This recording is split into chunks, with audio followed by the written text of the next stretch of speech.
All right, Sean, we just got out of The Girl on the Train. What did you think of it?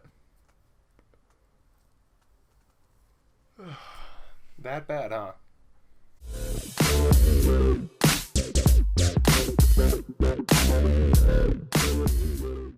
The Girl on the Train is directed by Tate Taylor and stars Emily Blunt as the girl on the train who lives vicariously through other people she watches out of the window of the train, and she gets involved in a mess, and this drama ensues. And if you want to just give your initial reaction, John, of this movie, what did you think? Without anything getting into depth, just... It really caught my attention for about the first 5 minutes, and then after that it kind of flatlined up until the last 5. Yeah, I mean, definitely the best parts of this movie are the first 5 minutes, and that's it. Not the last 5 minutes? No, see, the last 5 minutes was not good. It was only a good feeling that it was over. I did not enjoy this movie at all. It was actually quite boring. If you want to compare this movie, the tone-wise, if you've ever seen Gone Girl, it's a very similar tone, and the way they go about the storytelling is very similar, but Gone Girl does it so much better. Guys, this is not... I've heard the book is great. I've never read it. My friend has. He loves it.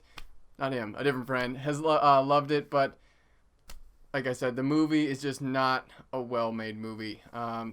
We can just start with the performances. I really love Emily Blunt. Emily Blunt is a fantastic actress, and she's good in this movie. I mean, everyone's fine. I mean, to me, the performances were passable, but that's it. Yeah, I agree. I do really appreciate Emily Blunt's performance. She did a really good job playing a depressed, somewhat anxious, alcoholic ex-wife, having to deal with a lot, keep trying to stay out of her ex-husband's life, but still being involved, through the train. Yeah, and I mean, all the hype to this movie was just putting up as this thriller mystery that was going to be the next big thing, the next big who did this movie, and the next like Gone Girl was, but it's not even close, honestly. I would say the biggest issue I had with the characters were that they were so melodramatic all the time. It was not like they were irrational too. Some of the things that the characters did just didn't make sense.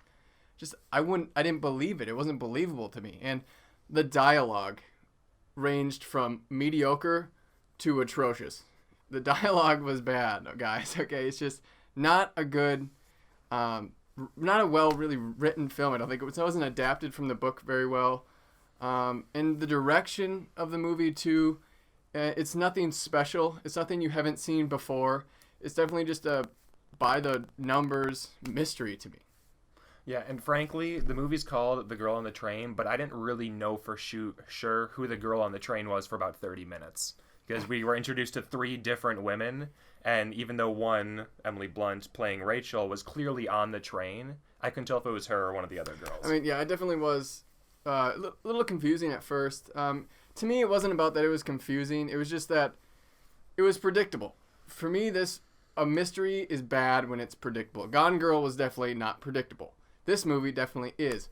Without spoiling it, about 20 minutes in, I was like, oh, this is the person who did it. In my head, I was like, yep, this is definitely the person who did it.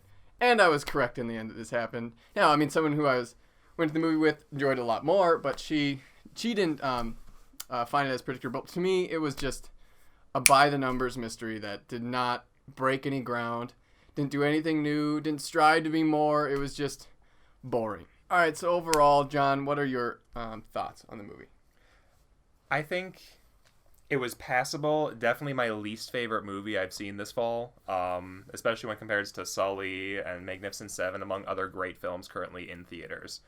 Emily Blunt, fantastic, did a great job acting, but past that, the direction, the music didn't really do it for me either, and there were just fundamental aspects in the storytelling that were just missing for me to make it a great overall arc to the story. And for me, I mean, pretty much the biggest thing is that the characters just do things that are purely to shock you, and if they make sense or not. It's purely the shock factor. It's predictable. It's not fun. I think the directing and execution were not there. It wasn't a great movie. I wanted it to be good. I like Emily Blunt, but it just wasn't there. John, your overall rating for the movie? I think I'm going to have to give it a 6.4 just because there was so much lacking from not just the acting, but so much about the overall build of the movie. as I mentioned, the film score, at some moments I felt like I was supposed to be in space. At some moments I felt like there was supposed to be music and not, and just like really the timing with music. Music major, so I am a music major. For me, yeah, like what I said, it just didn't hit me. It wasn't very compelling to me. It didn't grip me like I wanted it to. I'm going to give it a 5 out of 10. Did not like this movie. I would say it's like one of those, wait for it to be on cable to watch it. I can't lie, Sean. I feel a little bit like Tom Brady right now. I've been benched for the last 4 movies between getting left behind and just having the reviews filmed without me. Feel like I've done a pretty good job coming I promised him he was going to be in review and literally forgot him at the theater a couple times. Sorry, it's okay.